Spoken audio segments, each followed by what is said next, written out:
Mortgage Mom. Welcome back to the podcast video series, part 2. So today we're going to discuss what's going on in the market real estate wise and what that means for you when you want to become pre-approved. And today I have a very special guest. This is my friend and longtime business partner, Stephanie Poulos with At Properties. Hi everyone, thanks for having me today, Pam. Yes, it's always nice when you can share your expertise with somebody and do business with your friends. And we have been doing business together for 15 plus years, and we've been friends that long. So what we're going to talk about today, Stephanie, I would love your expertise we're in purchase season. It feels like we've been in purchase season for like a year now, with where demand is and where interest level is, supply and demand and what's available. From a buyer's perspective, what do you want to share with our viewers and listeners about where they should be in the buy side of where we're at in the market today? Well, Pam, the most important thing is preparation, because what I'm experiencing is that people are looking online. They get excited about something that they see online. I always call that the property that gets you off the couch, and then they call the realtor and they want to go and see it yesterday. Yes. And I've had experiences where somebody contacts me completely out of the blue and we're going to see a property 2 hours later and you're working on the pre-approval letter at the same time.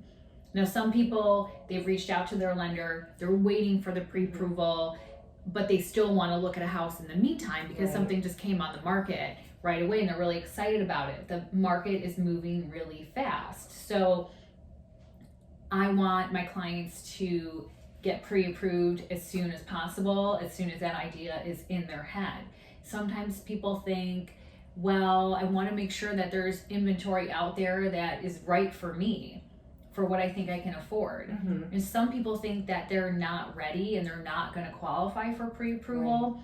And I find when I push those people, they end up being pre-approved a few days later, and the next thing you know, we're going shopping.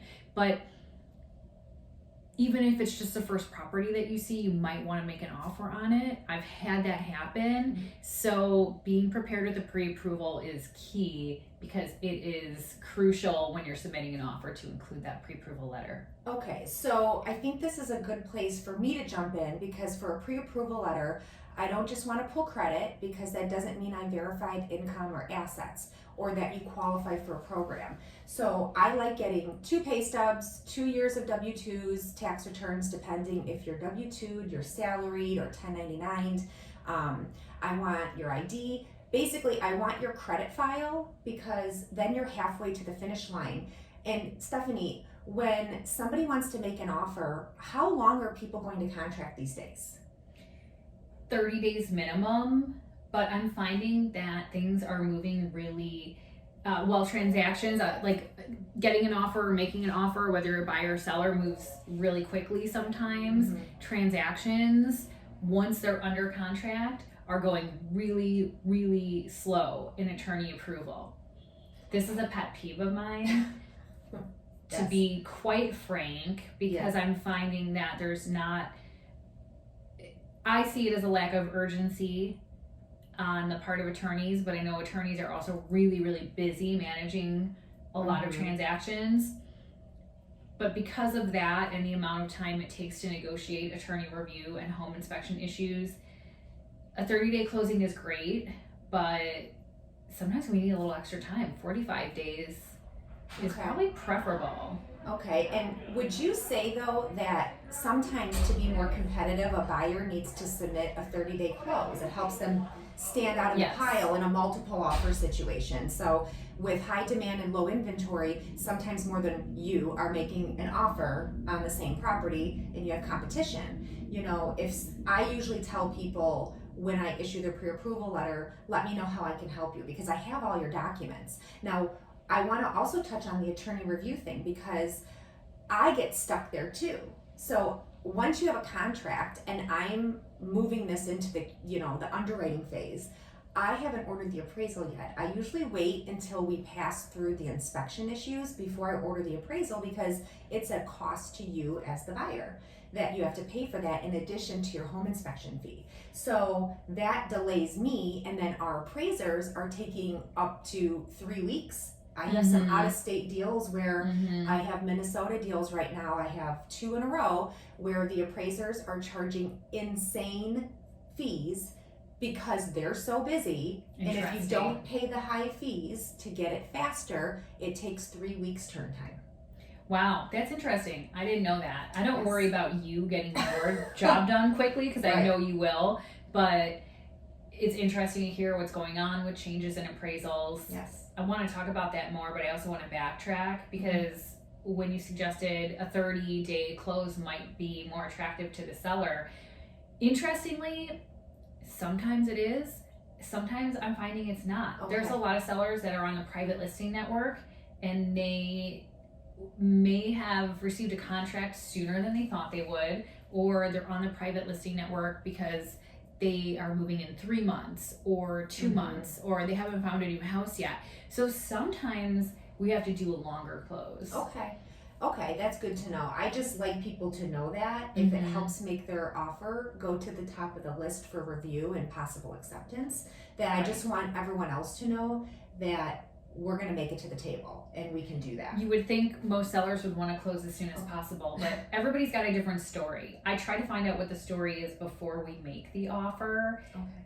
That's part of Sometimes the story changes as things proceed, but you know, that's part of what I do is help buyers craft a winning offer. Okay, so now let's shift this to where the sellers are, because I think that's the part I'm missing because I'm not involved with that whole piece. And when it comes to high demand and lower inventory, after they finally sell, then they run into the same problem potentially as a buyer, right? Which is why they might need longer than a 30 or you know what 60. we're seeing, the trend of the rent back come back these days. A lot of people don't like to do a rent back, but sometimes the closing will occur and then the seller is renting the property, staying in the home after the closing, and renting from the new buyer for an extra month or so until their next house closes. And how does that work for people that don't know? Like, I'm familiar with the rent back, but what does that mean paperwork wise? It's just... Well, it's generally handled during attorney approval, unless, well, we may know about it at the time of contract, in which there's a paragraph that we can address it in, built into the contract, but sometimes it comes up during attorney approval, and usually attorneys will provide additional language on the manner, like a lease, or just to protect the liabilities of the new homeowner who is the buyer. Okay, and from a lending perspective, we are okay with that. I've seen it, we've done it, it comes up from time to time, and like Stephanie said, a lot of people don't necessarily want to do it, but sometimes it's just what everybody needs, and as long as everybody's on the same page, it's a win-win for all parties, right? So in this market, what does it mean for a seller now? Because if you haven't listed your place yet and you're interested in doing so, what do you want sellers to know right now? Oh my gosh, there are so many things to take into consideration. In many pockets of the market, it is indeed a seller's market. There are certain parts of the market that are not a seller's market. For example, downtown Chicago, there's high inventory right now. It's definitely a less competitive sector. It's a great place for buyers to get great deals. But sellers are feeling a little impact of what's been happening in our world in the past year. But then there's other markets where it's completely a seller's market. So things to think about before you list would be, what's your timeline? Where are you going? Do you need to sell your home before you buy a new one? I'm still telling my clients, talk to your mortgage broker. You need to find out, do you need to sell before you buy a new home? Can you purchase a new home non-contingent upon the sale of your home? So that's a really important piece of the puzzle, and I always like to work with timelines and create a custom strategy with sellers.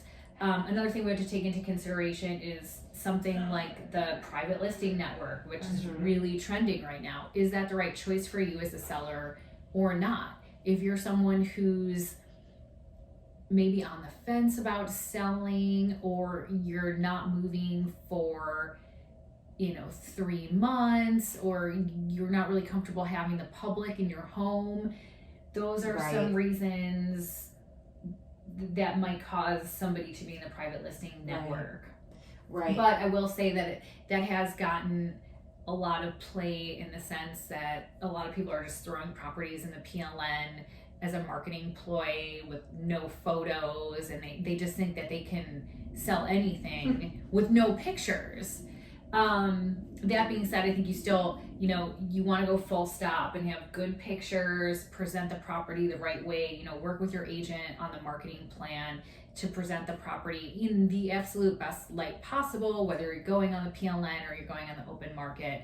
There's a lot of preparation that goes into it. So you want to start talking to your agent early on in the process to get all the right balls rolling, essentially. But then there's other things that I want to say about the seller's market. Yes.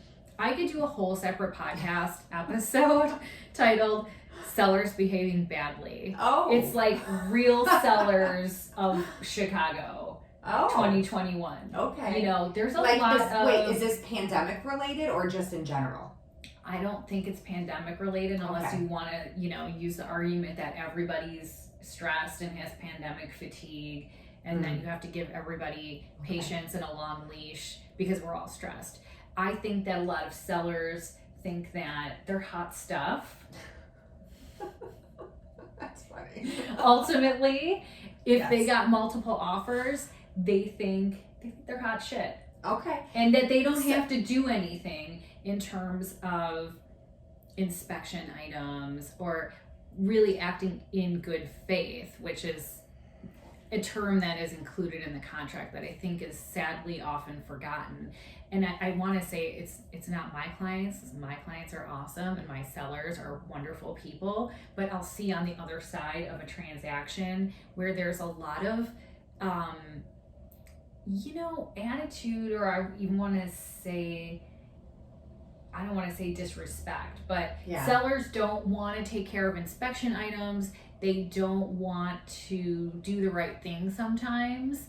And there's tensions running high in this market because a buyer is paying possibly full ask or above. They may have made a very aggressive offer to win a multiple offer situation. Right. And when you're the seller, don't treat them like crap. Right. I think they're your friend. If they took your home off the market so that you don't have to clean, vacate, have strangers parading through your home in a pandemic, and they're paying you a great price and give you a great offer, just be a good human, be kind. I'm not saying you have to do things that you don't have to do. I'm very clear on, with inspection items, for example, what a seller doesn't have to agree to, but just, somebody's spending hundreds of thousands or millions to buy your home, just, be kind. Well, I think what the point is, we're all on the same team. Yeah. Even though it's a buyer and seller side, where our goal is for you to sell your place to our client, right? Mm-hmm. And so we need to figure out how to work together, communication. The agent representing some of these sellers, maybe, I don't know what kind of conversations they're having, but they're probably not the same ones that we're having with clients, especially when certain kinds of inspection items come up. This time of year, with April showers bringing May flowers, it could be water issues, things like that. We're not talking about tighten the screws to your door handles in your cabinets in your kitchen. That's not the inspection items. Right. And we really need everybody using good faith on both sides. And we are hopeful that as we navigate through these inspection issues, that everybody is being upfront and acting how they would want to be treated. Right. And why I think that's so important too is because what goes around comes around. You never know when you're going to need a favor from the other side. in your transaction. You never know when you're going to need a little grace. I mean, real estate transactions are very unpredictable. You never know what's going to happen, what's going to come up. There's curveballs quite often. And like you were talking about earlier, with the rent backs, right? You know, what if this seller was buying a house and their deal falls through and all of a sudden they have nowhere to go and they need to come back to the buyer and ask for a rent back? That's a huge ask. So it's really important to try to work together and try to make it a win-win, because I'm finding it to be very adversarial, or a lot of sellers just really stonewalling on a lot of things, and it just increases all the wait times. So if you're trying to close in a 30 or 40 day window and you're in attorney review for 2 or 3 weeks, that delays the transaction for everyone, including me as the lender. You know, I'm still doing my thing, and then once there's an approval and I need something after attorney review wraps up, you know, I like to make sure, like I do, you know, I set expectations with everybody on timelines, how long I expect things to take, and when I expect things to ideally wrap up. So anything else? Because I know you have more to add on maybe a seller's market. I think it was really good though. I mean, I think communication is key, and giving each other grace, and you know, and it's an emotional component, and I think a lot of people forget that. It's very emotional. So being the agent, I'm managing a lot of emotions, a lot of tensions, and there's different players in the transaction that have different roles, but I have to coordinate all of that. I'm looking for what's really going on when there's a conflict, because it's perceived by different people in the transaction in different ways. So I'm the problem solver. So that's why that topic is really important to me to share. It's something that's been on my mind quite a bit. And so you had mentioned within the city specifically now about inventory and demand. I know in other areas that I've been experiencing this from out-of-state deals where some of these prices have been driving up, and one of the questions I've been getting from people is, do you think what happened in 2008 is going to happen now? And based on our data and how the lending guidelines are, the answer is no. The loans aren't as risky. It's harder to actually get a loan, and since the pandemic happened, all of our banks have put extra guidelines on top of the normal ones to qualify, especially hitting our self-employed borrowers. So because a lot of people have experienced hardship the last year, that affects your income and your qualifying. So it's really important that, you know, you are prepared, like Stephanie said, and that means, you know, finding out where you're at and where you want to go, and then what the plan is, how to get there. And once you have the loan in place, you know, you get to go do the fun stuff and find the property. And, you know, and then things kind of move from there. That's where we have always we set that timeline, we set expectations about what happens next on both sides, and then we come together as a group and check in as things go, and that way we know we're meeting all of our targets. Pam, when you talk about the past, it's so interesting too, especially when I'm talking about how it's a seller's market now. Even going back to 2019, like the fall 2019 market felt pretty flat. It was really flat. And then at that time, companies like Renovation Sells became popular because there were homes on the market not selling that needed a refresh. So they would bring in a company to paint the cabinets, change the countertops, and refresh it and make it into the beautiful type of product that most buyers are looking for right now, just to sell. I'm not talking about get the best price possible, but to actually sell the property. So we went from that to, you know, last March, the dawn of the pandemic, people still wanted to move. The importance of home was really emphasized, and fortunately that went better than expected. And so with the low interest rates, it has turned into more of a seller's market. But something I remember from the recession is things can change really quickly. So it's just interesting to me how the dynamics have changed. Yeah. And I think, in terms of what happened in the recession, because you and I both worked through it, and that was a really, really, really intense time. And Right. that's where we get a lot of our experience from, to work through a market like that for years. Right. With buyers and sellers, and that was a very, very aggressive buyers market, and working with sellers in the really, really difficult positions that they were in. Yeah, of course, we don't want to see that happen again. And I thought maybe last year that maybe we were looking down the pike at something like that again, but it's been pretty amazing how efforts have been made, whether it's by mortgage companies or by the government, to keep owners in their homes if they're having income struggles. It is dramatically different than what happened during the Great Recession. And I think that we would be seeing more short sales in the market right now if something like that were on the horizon. But the reason we're not is because most sellers can sell for a price that will get them out of the home without them taking a loss. Right. And I'm glad that you mentioned the short sale conversation, because you're right. That's the one of the first things you notice. But the whole point of offering people to go into forbearances last year through present, because they're still doing it if you need extensions, because I'm calling banks all the time for loan conditions, and that is still an option on everybody's 800 number. So, they're trying to keep people in their homes so that they don't experience that hardship. It doesn't affect just you, it affects your neighbors, it affects the whole market as a whole, it affects how much the banks are willing to lend, and there's just a huge domino effect. And something that I remember, and I talked with my aunt about this because she's the one that got me in the business, is after the recession had hit, the first time we saw new construction break ground again, when that commercial money was freeing up for builders to start building again,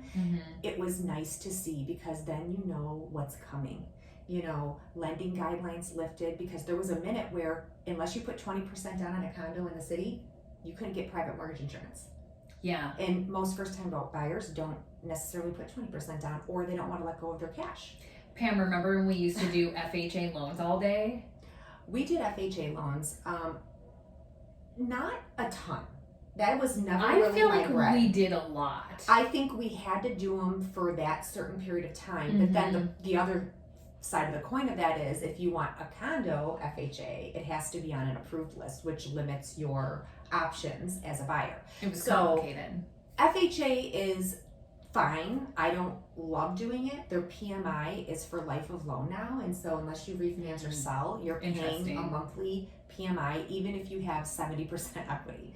So, but it helps people get into a property, and it's not a bad loan. It's just a different kind of a loan. It helped a lot of buyers get into the market during the Great Recession, when times were totally, totally different. But yes, I think we're not in a situation like that again. Thank goodness. We learned a lot from it. And I think that prices are still going up. I mean, I'm seeing in the local news too that there's no increase in inventory really expected right now. Don't expect the prices to go down right now. And I know just from being out with buyers, it's funny because I have people who want to buy a house. There's just not a lot, barely any houses to show them. When we go to see a house, it's one house that just came on the market. So maybe we're looking at one house a week together. Yeah. Because that's how limited the inventory is. I'm not surprised to hear that. I mean, I've been hearing it from different clients in different areas of the country, and it's been the same market as it's been here in terms of where that demand is. And I think it's great though that, in light of the whole year that we've had, and a lot of industries have really suffered, but the demand for home ownership is still so strong, and people still want a piece of the pie. And I think it just shows that resiliency that we have. And as long as that demand keeps going, I don't necessarily recommend waiting, right? If it'll be cheaper in a year. My crystal ball's foggy. I'm not sure about yours, but I can't say what rates are going to do in a year. They've gone up, a quarter to 3/8 since the capital got breached back in early February. Rates are still low, and I think you have to kind of carpe diem and seize that opportunity when it's there if you're ready. Rates are still really low. Yeah. I mean, even when prices were peaking a few years ago in 2016, 2017, the rates were higher then. Right. People were still buying. So we're in a good place either way. If you were lucky enough to lock down a 2.5 interest rate, Right. I mean, congratulations. That's amazing. Yeah. But if you end up in the threes, I don't think that's bad at all. That's It's great. still really cheap And money. you're still, right, and you're still gaining equity as a homeowner. And there's Right. really a lot of value in that. So what I think the summary of this share is that you need to be prepared on the lending side, and you need to be prepared with an expert agent. And you need to know as a seller what you're going to do after you sell your place, because it's likely that it's not going to be on the market too long, and like you need to know where you're going. And then as the buyer, you need to have an idea about where you want to live, and then that helps drive how your offer might go. Well, you want to link up with an agent as soon as possible. Don't run out and see things on your own. I don't really recommend that because you're going to get stalked by random agents. You're not going to have an edge for getting into off-market listings. Mhm. You're not going to have much access to those at all, which is how a lot of the great homes are selling. And you want to have your ducks in a row. Get that pre-approval letter, get lined up with the agent that you want to work with so you can hit the ground running, because it can move really fast. And looking on your own, I don't think you're really well poised for success. And I think what I get asked sometimes is I have some clients that they think if they're not using an agent that it's going to give them a better deal. And that's in different pockets, like maybe more rural areas that I've been finding this out, because things aren't on the market and people still want to buy there. So, part of the issue I find with it is the seller always pays for the agents. It's part of the list fee. And when you have an agent working for you, if you're using only, say, a seller's side, well, you're going to get taken advantage of. I mean, the seller's commission agreement is with their agent and brokerage, so they're paying what they're paying regardless of whether or not the buyer is represented. And a co-op commission is paid from the seller's brokerage to the buyer's broker for cooperation, for bringing them a buyer. So if there's no agent, there's no cooperative commission. That's going to the selling agent. The commission goes to the selling agent. The selling agent will pay a co-op commission to a cooperating broker who brings a buyer. If you're a buyer looking on your own, you're not protected. You don't have anyone in your corner advising you through the transaction, which I wish that they would all go smoothly, but they don't always. And you're just way more at a disadvantage, not knowing how the game is played, not having someone looking after your best interest, looking out for all the pitfalls that can come up. And I think that Stephanie is not just talking about the initial offer and finding the place. It's inspection. Everyone's going to get an inspection anyway. So what comes up on the inspection report, she can help counsel you through what is the big ask, right? Because you can't get everything that you want. We have to be reasonable. Remember, there's two sides of this, and our end goal is to get you what you want and the house sold for the seller. Well, there's so many things. It's not just the inspection. I mean, first of all, it's just before you even make the offer. It's getting into the property quickly. Access to the property, creating a winning offer in a highly competitive market. Some real estate agents are going to see an unrepresented buyer, and they're going to have offers from agents that are good agents to work with. Those other agents might bring in a better offer. It's highly competitive. You're better off having a strong agent who is representing you and is going to reassure the seller's side that this is going to go smoothly. These people are serious. This transaction is going to be managed. The client is going to be guided in all their decisions. And then beyond inspection stuff, because that's always a hot button issue, there's a lot of intricacies to how these deals play out that Yes. people really usually don't know. And I've worked with a lot of clients time and time again. I've done maybe as many as 4 to 6 transactions with some of my clients. I can't think of any client who's like, oh yeah, I got this through the entire transaction. They're like, no, I don't have any questions. Everybody has questions. Even if they've done it before, they still need a refresh on certain things. I get People that. always Yes. have questions. They They do. always have questions. So, And I get that on the lending side. Mhm. Like, oh, it's been forever. Because you don't do enough of these transactions Mhm. frequently enough. That's why you hire experts to get you to the finish line. And, you know, and I always tell people, I don't expect you to be an expert. You shouldn't know, unless you do this for a living. mm-hmm. Most people don't know how the whole process works. And one time that you bought 15 years ago, lending wise, is not like it is now. It is so different. I mean, from when I first got in the business in 2002 to present, I mean, I have seen a lot of stuff happen, market wise, lending wise, guideline wise. Mm-hmm. It's crazy. And Well, you know what's so interesting too is that people think, okay, well, I have my lender and they're going to do their thing, and then I have the attorney and they're going to take care of things for me. They're going to guide me. right. Well, the attorney is a very important part of the transaction and the closing. They handle a lot of the closing, but agents cover a lot around that.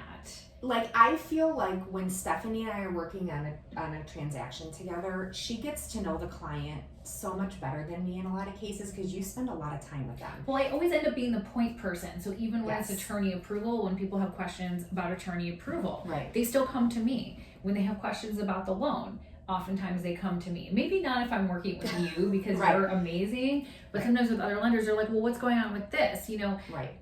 buyers always come to the agent to tell them what's going on or I feel like help them you're understand all the moving parts. With them from the beginning, you are Mhm. going through the emotional part of it. When you walk into a place and you're like, this is the house that I want to make an offer on, it's a feel good thing in your chest. Like, I Yeah. know I have felt it. Stephanie has helped me and my husband with, you know, our real estate stuff. You just know it's the right house. And Mhm. that emotional connection that you get, because sometimes, like, I develop great relationships with my clients, but there's like just physical time together. Mhm. Sometimes I never meet them until the closing, and the last year has been so Yeah, weird no, we since can't we even can't go. even go, Can't you even know? go. So, And I'm already feeling lonely because I haven't been bringing my clients in my car and I Right. can't hug them. So it's just been like a weird year, and so I try to keep that, you know, open line of communication and keep everybody informed. And, you know, I do a lot of the front loading work.